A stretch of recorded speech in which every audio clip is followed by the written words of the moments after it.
नमस्कार, मैं हूं पंकज श्रीवास्तव। आप देख रहे हैं मॉलिटिक्स और इस समय हम हैं खास कार्यक्रम रेज योर वॉइस के साथ आपके सामने। ये जो आप देख रहे हैं ये लोकसभा के दृश्य हैं। 8 अगस्त के भारी हंगामा हो रहा था क्योंकि एक बिल पेश किया गया था। ये बिल जो पुराना वक्फ कानून है, यानी वक्फ बोर्ड जो देश भर में है उनको संचालित करने का जो एक्ट है, जो अधिनियम है, उसमें संशोधन का प्रस्ताव सरकार ने पेश किया। लेकिन विपक्ष ने भारी हंगामा किया और फिर ये पूरा जो बिल है उसे जेपीसी को सरकार ने सौंप दिया, यानी संयुक्त संसदीय समिति को। ये एक अभूतपूर्व घटना है क्योंकि आमतौर पर मोदी सरकार इस तरह से कदम पीछे हटाने के लिए नहीं जानी जाती। दरअसल खतरा ये था कि सरकार अगर बिल पर वोटिंग कराती तो वो गिर भी सकती थी। यानी एक बड़े खतरे को सिर्फ मोदी जी ने 2 महीने के तीसरे कार्यकाल में जो आया उसको टाल दिया, पैर पीछे खींच लिए, और वो जो पूर्ण बहुमत का जो पूरा एक फूला हुआ सीना था वो थोड़ा पिचका नजर आ रहा है। आखिर ऐसा क्यों हुआ? क्या है पूरा मसला? ये जानने के लिए सबसे पहले आपको ये जानना होगा कि दरअसल ये कानून क्या है, वक्फ क्या है, वक्फ बोर्ड क्या है और लोगों का गुस्सा क्या है और क्यों है। सबसे पहले आइए जानते हैं कि ये जो वक्फ बोर्ड है वो दरअसल क्या है। वक्फ किसे कहते हैं पहले हम ये जान लें। आज बहुत सारे व्हाट्सएप इस समय संदेश घूम रहे हैं जिसमें यह कहा जाता है कि वक्फ बोर्ड ने तमाम संपत्तियों पर कब्जा कर लिया है।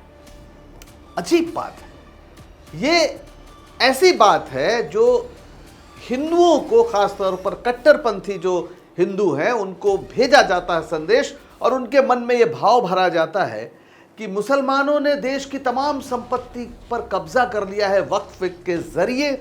और ये जमीन कितनी है? जितनी जमीन सेना के पास है या रेलवे के पास है उससे ज्यादा है। नहीं, उससे ज्यादा नहीं है, उससे कम है, यानी तीसरे नंबर पर है। तो आखिर इसकी सच्चाई क्या है?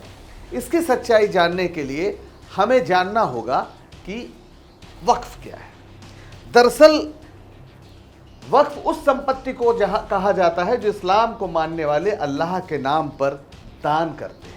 ये संपत्ति वक्फ बोर्ड के अंतर्गत आती है जिसकी देखरेख और हिसाब किताब की जिम्मेदारी भी वक्फ बोर्ड की होती है। तो पहली बात तो यह है कि ये जमीन पब्लिक प्रॉपर्टी नहीं होती, यानी सरकार की प्रॉपर्टी नहीं होती।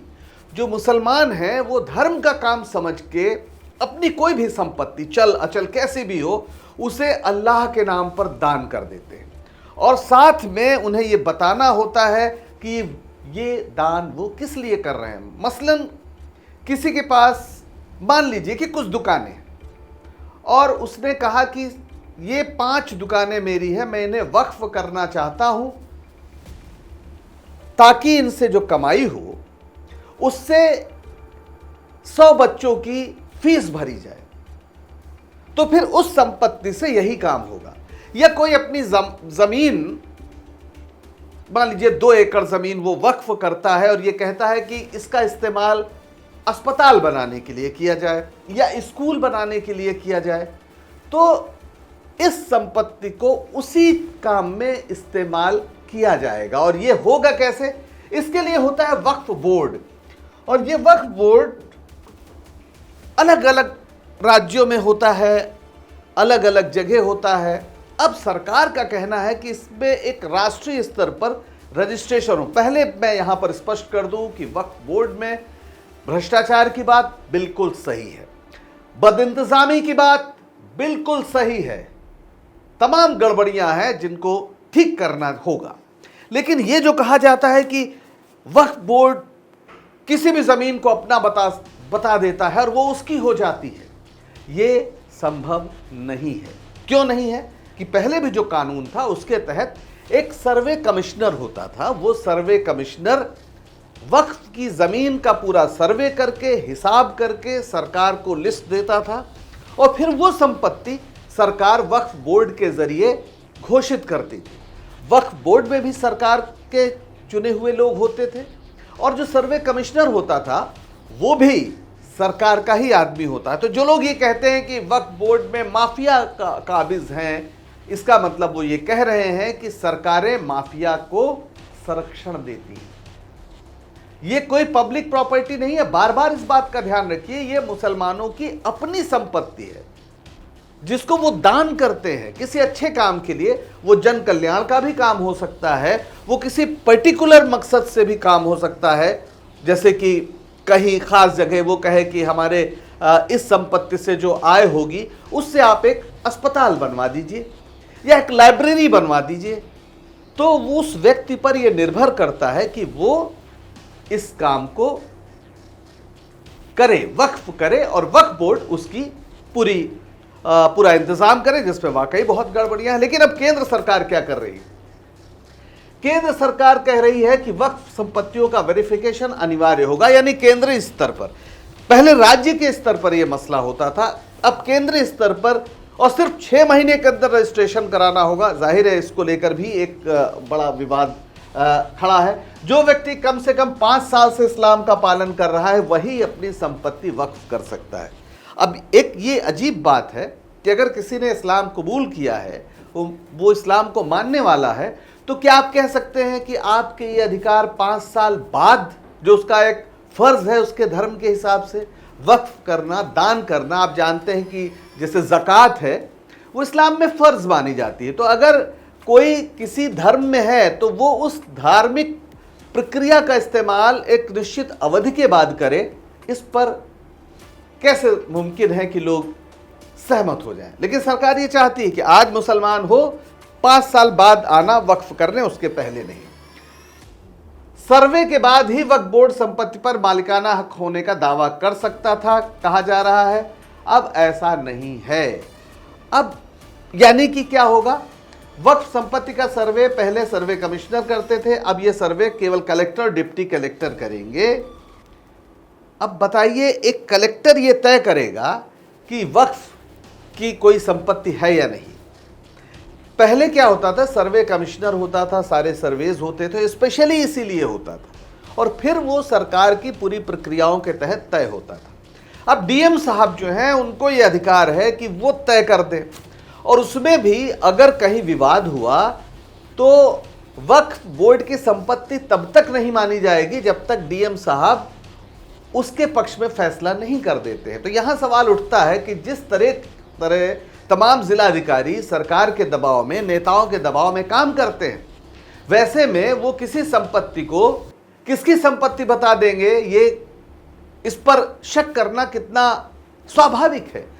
पिछले दिनों हुआ कि आपने खबर पढ़ी होगी, अयोध्या में सेना की जो बफर लैंड थी, जहां सेना के तोपखाने का अभ्यास होता था या गोलीबारी का, उस बफर जोन को, उस बफर लैंड को बेच दिया गया। उसको खरीदा किसने? अडानी ने, श्री रविशंकर ने, और बाबा रामदेव या लाला रामदेव जो आप कह लें, उनसे जुड़ी समितियों ने या संगठनों ने, जो भी इनके हैं, उन्होंने खरीदी। तो जिला प्रशासन की इच्छा के बगैर ये नहीं हो सकता था। जब डीएम साहब वहां नहीं रोक सके या वहां इसके माध्यम बन गए कि सेना की जमीन चली जाए, तो फिर जगह जगह क्या होगा? कहा जा रहा है कि देश में 6 लाख से लेके 9 लाख एकड़ तक का दावा है, इतनी जमीन वक्फ की है। तो इन जमीनों पर नजर है, ऐसा आरोप लग रहा है। और केंद्रीय और राज्य वक्फ परिषद में अब गैर मुस्लिम और महिलाओं को भी शामिल किया जा सकता है। ये अच्छी बात है, आप गैर मुस्लिम को शामिल करिए, महिलाओं को शामिल करिए, लेकिन क्या यही चीज अन्य धर्म के लोगों से के मसले में नहीं होना चाहिए? 4 धाम का ट्रस्ट है, वहां पर भी, या दूसरे सिखों का गुरुद्वारा कमेटीज हैं, वहां पर तो आप किसी अन्य धर्म के लोगों की इजाजत नहीं देते हैं। तो मुस्लिम लीडर्स का यह कहना है कि फिर केवल ये मुस्लिम धार्मिक मसले में वक्फ बोर्ड में, जिसका काम दरगाहों से लेकर मस्जिदों से लेकर इन तमाम उसका संचालन करना है, उससे जुड़ी चीज़ों की व्यवस्था करनी है, वहां आप क्यों कर रहे हैं? ये कृपा आप केवल मुस्लिम समाज पे क्यों कर रहे हैं? बाकी बहुत सी जगह ऐसी हैं जहां पे जो सीईओ होता है, यानी जो मंदिर सरकार जिनका संचालन करती है, उसका जो मुख्य कार्यपालक अधिकारी होता है वो हिंदू हो, इस बात को बाकायदा एक्ट में लिखा गया है। तो सवाल ये उठ रहा है कि यहां आप क्यों चाहते हैं कि जो गैर मुस्लिम है उन्हें इसमें दिया जाए? अब जाहिर है इसका विरोध हुआ। इसका विरोध क्या हुआ? सरकार इसलिए झुकी, और मैंने पहले कहा कि सरकार गिर सकती थी, वो इसलिए कि टीडीपी, जेडीयू ने तो समर्थन कर दिया, लेकिन जो दूसरा बड़ा सहयोगी है टीडीपी, जिसके बिना सरकार बिल्कुल लड़खड़ा जाएगी, उसने कह दिया कि वो इसका समर्थन सशर्त करेगी, यानी इससे पहले आप समिति के पास भेजिए, वहां इस पर चर्चा होगी। एक कहने का तरीका था। और टीडीपी ने के सांसद जीएम हरीश बालयोगी ने कहा, अगर वक्फ संशोधन विधेयक को आगे की जांच के लिए संसदीय समिति को भेजा जाता है तो वो इसका विरोध नहीं करेंगे। और हुआ वही, सरकार के कान खड़े हो गए और तुरंत जेपीसी, ज्वाइंट पार्लियामेंट्री कमेटी, जो इतिहास में 7-8 बार ही बनी है, उसको भेजा गया, क्योंकि टीडीपी ने विरोध कर दिया। और टीडीपी ने विरोध इसलिए किया कि आंध्र प्रदेश में वाईएसआर कांग्रेस ने इसके विरोध का ऐलान कर दिया था, और वहां के अल्पसंख्यक वोटों को लेकर दोनों में होड़ है। और टीडीपी ने तो यहां तक कहा है कि वो मुसलमानों को 4% आरक्षण देगी। अब आप ये सवाल उठाकर क्या करेंगे कि बीजेपी टीडीपी के साथ है, यानी टीडीपी मुसलमानों के आरक्षण का वादा कर रही है और बीजेपी ऐसे किसी भी विचार का देश भर में विरोध कर रही है। तो एक तो मसला ये हुआ कि टीडीपी इसके खिलाफ आ गई। अब जरा आप देखिए कि जो दूसरे हमारे नेता लोग थे उन्होंने क्या कहा। अखिलेश यादव ने कहा कि वक्फ बोर्ड का ये संशोधन बस एक बहाना है, रक्षा, रेल, नजूल लैंड की तरह जमीन बेचना निशाना है। वक्फ बोर्ड की जमीनें डिफेंस लैंड, रेल लैंड, नजूल लैंड के बाद भाजपाइयों की लाभार्थी योजना की श्रृंखला की एक और कड़ी मात्र है। भाजपा क्यों नहीं खुलकर लिख देती भाजपाई हित में जारी, इस बात की लिखकर गारंटी दी जाए कि वक्फ बोर्ड की जमीनें बेची नहीं जाएंगी। भाजपा रियल एस्टेट कंपनी की तरह काम कर रही है, उसे अपने नाम में जनता के स्थान पर जमीन लिखकर नया नामकरण कर देना चाहिए, भारतीय जमीन पार्टी। यानी पूरा मसला यह है, विपक्ष का यह आरोप है खासतौर पर अखिलेश यादव का, कि ये जमीन लूटने की, वक्फ के पास बहुत जमीनें हैं, उन पर नजर गड़ाए हुए है, क्योंकि डीएम साहब ये कह देंगे कि ये वक्फ की जमीन नहीं है तो उस जमीन को अपने पसंद के लोगों को दे दिया जाएगा। और अयोध्या में जिस तरह से जमीन की लूट हुई है उसके बाद इस तरह के शक बढ़ गए हैं। और भी लोगों ने क्या कहा, कांग्रेस ने भी इसका विरोध किया। केसी वेणुगोपाल जो कांग्रेस के संगठन महासचिव हैं, उन्होंने कहा कि यह सीधे सीधे चुनाव को देखकर किया जा रहा है। आप सुनिए उन्होंने क्या कहा। We are Hindu, sir. We are a believer, but same time we are respecting the faith of other religions also. That is the basic principle. You want this bill is specialized for Maharashtra, Haryana election. This bill is specialized, but you don't understand that. Last time people of India clearly taught a lesson to you. ऐसे ही AIM के जो ओवैसी साहब हैं, असदुद्दीन ओवैसी, उन्होंने सीधे कहा कि ये मुसलमानों के खिलाफ है, यानी भारतीय जनता पार्टी मुसलमानों की दुश्मन है, सरकार दुश्मन है। वो ये साफ बात कह रहे हैं, उनके तेवर भी आप सुन लीजिए। गवर्नमेंट कह रहे हैं कि हम महिलाओं को दे रहे हैं। मुझे यकीन है कि आप बिल्किस बानो को और जकिया जाफरी को मेंबर बनाएंगे, मुझे यकीन है। मैं आपसे जानना चाह रहा हूं सर कि ये जो आप बिल ला रहे हैं, आप देश को बांटने का काम कर रहे हैं, जोड़ने का काम नहीं कर रहे हैं। आप दुश्मन हैं मुसलमानों के, उसका सबूत ये बिल है। जाहिर है विपक्ष यानी इंडिया गठबंधन तो इसका विरोध कर ही रहा था। एनडीए में भी एक तरह से फांक नजर आ रही है, और सरकार ने अपने को बचाने के लिए इसे जेपीसी को भेज दिया। लेकिन बात बस इतनी नहीं है, बात यह भी है कि सरकार ने जानबूझकर ऐसा क्यों किया। क्या इसलिए कि वो देश में एक माहौल बनाए रखना चाहती है कि देखिए साहब, मुस्लिम लोगों ने जमीन कब्जा कर लिया है और सरकार उसको छुड़ाना चाहती है, ये प्रचार उसका हो गया। और चुनाव में जैसा कि केसी वेणुगोपाल ने कहा, ये प्रचारित वो करेगी। पर देश की जनता को समझना चाहिए, बार बार समझना चाहिए कि वक्फ बोर्ड की ज़मीन मुसलमानों की अपनी ज़मीन है, वो पब्लिक प्रॉपर्टी नहीं है, वो सरकार की ज़मीन नहीं है, वो अपनी ज़मीन है जिसे वो दान दे रहे हैं। और उस दान की हुई ज़मीन या संपत्ति को किस तरह से उसकी व्यवस्था की जाए, मसला ये है। लेकिन इसमें भी एक सांप्रदायिक कोशिश नजर आती है। डीएम साहब सब कुछ तय करेंगे। आपने वो तस्वीर देखी है जिसे इंटेलिया कहते हैं, जो बहुत भव्य एक आवास है मुंबई में, किसका? मुकेश अंबानी का। उस बिल्डिंग को जिसका शिल्प बड़ा अजीब सा है पर दुनिया में उसका नाम है, वो एक यतीम खाने पर बनी हुई है। उस पर भी चर्चा होती है लगातार। ऐसा कहा जाता है कि वो वक्फ की ज़मीन पर है। अब जो डीएम साहब होंगे, उनके सामने जब ये डिस्प्यूट जाएगा तो आप बताइए कि वो अंबानी के पक्ष में फैसला करने में कितनी देर लगाएंगे?